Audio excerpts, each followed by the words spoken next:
I think it takes two to tango, and you're going to have to make a deal with Russia, and you're going to have to make a deal with Ukraine, and the deal can be made very fast. It should not be that hard a deal to make. It could be made very fast. Now, maybe somebody doesn't want to make a deal, and if somebody doesn't want to make a deal, I think that person won't be around very long. That person will not be listened to very long, because I believe that Russia wants to make a deal.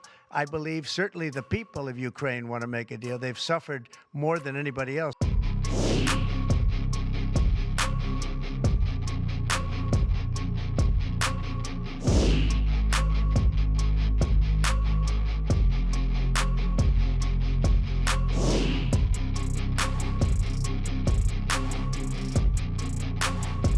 Look, it's a great deal for us because, Biden very, very foolishly, stupidly, frankly, gave $300 billion and $350 billion more accurately to a country to fight and to try and do things. And you know what happened? We get nothing.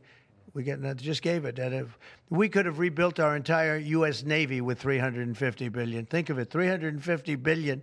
We could have rebuilt our U.S. Navy. So he gave it away as fast as the money could be gone.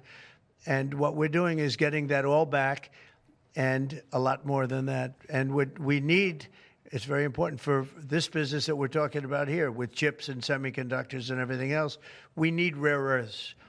And the deal we have is we have the finest rare earths. What do you need to see from President Zelensky to restart these negotiations? Well, I just think he should be more appreciative because this country has stuck with them through thick and thin. We've given them much more than Europe, and Europe should have given more than us because, as you know, that's right there. That's the border. This country really was like the fence on the border. It was very important to Europe, and I'm not knocking Europe. I'm saying that they were a lot smarter than Joe Biden because Joe Biden didn't have a clue. He just gave money hand over fist, and they should have been able to equalize with us. In other words, if we gave $1, they should have given. Well, we gave $350 billion. They probably gave $100, but on top of it all, they get their money back because they're doing it in the form of a loan, and it's a secured loan. So when I saw that, which I've known about for a little while, I said it's time for us to be smart. At the same time, it's great for them because they get us in the country taking the rare earth, which is going to fuel this big engine, and especially the engine that we've in a very short time created. And we get something, and we're there. We have a presence there.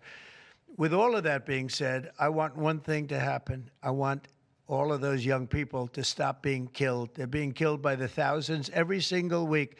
Last week, 2,700 were killed. 2,700 young, in this case, just about all young boys from Ukraine and from Russia. And that's not young people from the United States, but it's on a human basis. I want to see it stop. The money is one thing, but the death. And they're losing thousands of soldiers a week. And that's not including the people that get killed every time a town goes down or a missile goes into a town.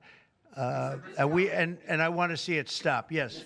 Are you considering canceling military aid to Ukraine? And can we get a reaction to what the Prime Minister said, that your administration is bringing U.S. worldview in alignment with Moscow's? So this is a deal that should have never happened. This is a deal that would have never happened. And it didn't happen for 4 years. It didn't happen. It was never even close to happening. If I were president, it would not have happened. And October 7th would not have happened in Israel. And inflation wouldn't have happened. And Afghanistan, disastrous, the way they withdrew. Not the fact that they withdrew, but the way they withdrew would have never happened. And we would have had Bagram right now instead of China having it. It was 1 hour away from where China makes their nuclear weapons. We would have kept Bagram, with one of the biggest air bases in the world. All of these things happened, and it's a shame. But it is what it is, and now we're here. I want to see it end fast. I don't want to see this go on for years and years. Now, President Zelensky supposedly made a statement today in AP. I'm not a big fan of AP, so maybe it was an incorrect statement, but he said he thinks the war's going to go on for a long time.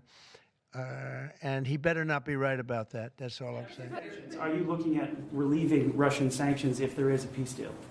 Well, we're going to make deals with everybody to get this war, including Europe and European nations. And they've acted very well. You know, they're good people. I know most of them are friends of mine, the heads of state, the heads of the various countries, prime ministers from the different. I got four prime ministers and five presidents called me over the last 2 days, and they want to work it out. They want to get it worked out. And I think they're also, you know, they're talking money, but the money is less important than the deaths. We're talking thousands of young people a week. And people would say, why do I care about Ukraine, young people? Why do I care about, and not all young, but they're pretty young. You know, Ukraine is running a little bit low, and they're getting older. They're recruiting older people. It's a very, very sad thing that's happening over there, and we want to get it finished. We want to stop the death. To follow up my colleague's question from Russia saying that your foreign policy is largely in line with their vision, should that be concerning to Americans?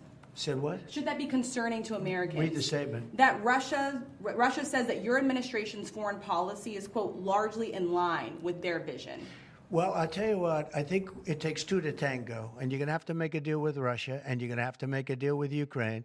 You're going to have the assent, and you're going to have the consent from the European nations, because I think that's important, and from us. I think everybody has to get into a room, so to speak, and we have to make a deal. And the deal can be made very fast. It should not be that hard a deal to make. It could be made very fast. Now, maybe somebody doesn't want to make a deal. And if somebody doesn't want to make a deal, I think that person won't be around very long. That person will not be listened to very long because I believe that Russia wants to make a deal. I believe certainly the people of Ukraine want to make a deal. They've suffered more than anybody else. We talk about suffering. They've suffered. But if you think about it, under President Bush, they got Georgia, right? Russia got Georgia. Under President Obama, they got a nice big submarine base, a nice big chunk of land where they have their submarines. You know that, right? Crimea. Under President Trump, they got nothing. And under President Biden, they tried to get the whole thing. They tried to get the whole big Ukraine, the whole thing. If I didn't get in here, they would have gotten the whole thing. So I can only say you can go back to Bush, you can go back to Obama, and go back to Biden. They took a lot. The only one they didn't get, you know what I gave them? I gave them anti-tank missiles. That's what I gave them. I gave them sanctions on Russia. I gave them javelins. You know the javelins? You know when they took out all those tanks? You know the tanks were heading to Kiev by the hundreds, and they were unstoppable. And I gave them javelins. So, you know, I really, Putin is the one that will tell you this has not been so good for them. The fact is that I just want fairness. I want fairness. But think of it. I gave Russia nothing except grief. I gave them nothing. I gave them sanctions and javelins. That's what I gave them. Obama gave them sheets, and you heard that statement before. It's a very famous. Trump gave them javelins, and Obama gave them sheets, and then they say how close I am to Russia. And let me tell you, we have to make a deal because there are a lot of people being killed that shouldn't be killed. But remember, Trump gave them nothing, and the other presidents gave them a lot. They gave them everything.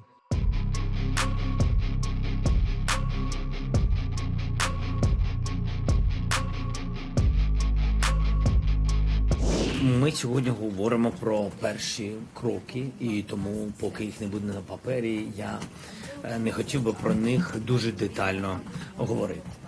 До угоди про закінчення війни ще дуже-дуже далеко. Ніхто всі ці кроки не розпочав. Мир, який ми будемо передбачати в майбутньому, повинен бути справедливим, чесним, а головне – сталий мир. І він повинен бути дуже конкретним, з дуже конкретними гарантіями безпеки і з дуже конкретними носіями цих гарантій безпеки, з конкретною відповідальністю